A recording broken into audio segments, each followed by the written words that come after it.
Há 15 anos, o professor Paul Crutzen, Prêmio Nobel de Química, escreveu que a influência da humanidade no planeta Terra nos últimos séculos tornou-se tão significativa a ponto de constituir-se numa nova era geológica. E ele batizou essa era geológica de Antropoceno, ou seja, a Era do Homem. Quais as características do Antropoceno?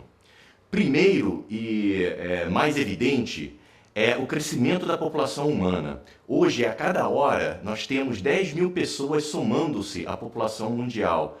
Isso representa 90 milhões de pessoas por ano. Neste gráfico, nós podemos ver o crescimento da população humana ao longo da história. Apenas 2.000 anos atrás, éramos menos de 500 milhões de pessoas. 200 anos atrás, éramos aproximadamente 1 bilhão de pessoas. E hoje já somos quase 7 bilhões, sendo que no ano 2050 seremos 9,2 bilhões de pessoas. Isso criou uma demanda muito grande em cima dos recursos naturais da Terra. Tanto os recursos minerais e energéticos, como o petróleo e o carvão, como também os recursos da terra. Aqui vemos um mapa de toda a extensão da área do território do Brasil, onde é plantada soja, por exemplo.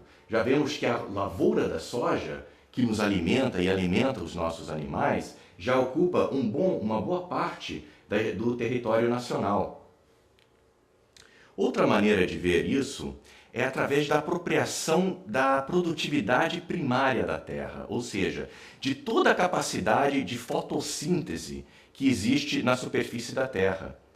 Em um estudo realizado em 1985, foi comprovado que 40% de toda a fotossíntese que é realizada na Terra, na parte terrestre, ou seja, excluindo-se o mar, já é apropriado pelo ser humano. Isso é muito mais evidenciado em países populosos, como, por exemplo, a Índia, a China, a Europa e o norte dos Estados Unidos e o sul do Canadá. É claro que essa grande demanda por terra e por recursos naturais também desencadeia uma grande onda de desmatamento. Hoje, a cada hora, temos 1.500 hectares de florestas derrubados ao redor do mundo. E isso leva também para um outro grande problema, que é a extinção das espécies. Hoje, a cada hora, aproximadamente 3 espécies são extintas. Isso representa um ritmo 1000 vezes superior ao ritmo natural. Se formos colocar isso em gráfico, vemos que desde o surgimento do ser humano até mais ou menos 200 anos atrás, o ritmo de extinção era mais ou menos igual ao que era antes do surgimento do ser humano. Mas de lá para cá, tivemos um crescimento absurdo, estonteante, na extinção das espécies e na perda de biodiversidade do nosso planeta. Outro grande problema, outra grande característica do Antropoceno é que nos últimos 30 anos a área agriculturável não cresceu, mas acrescentamos 2,5 bilhões de pessoas à população do planeta. E anualmente estamos perdendo 10 vezes mais terra arável do que é reposto pela natureza. Por quê? Por causa da erosão, por causa da desertificação. Existe uma estimativa de que hoje perdemos aproximadamente 1% do nosso solo a cada ano, e a maior parte disso é causado pela agricultura industrial. Os mares também são afetados. Nos últimos 50 anos, a população de grandes peixes nos oceanos caiu em mais de 90%.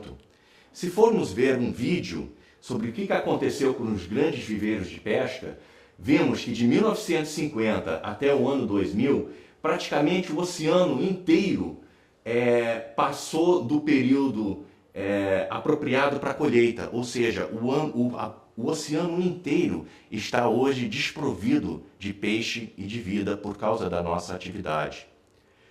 E isso vemos também com relação aos corais, que são as florestas tropicais dos mares e que abrigam 25% da biodiversidade marinha.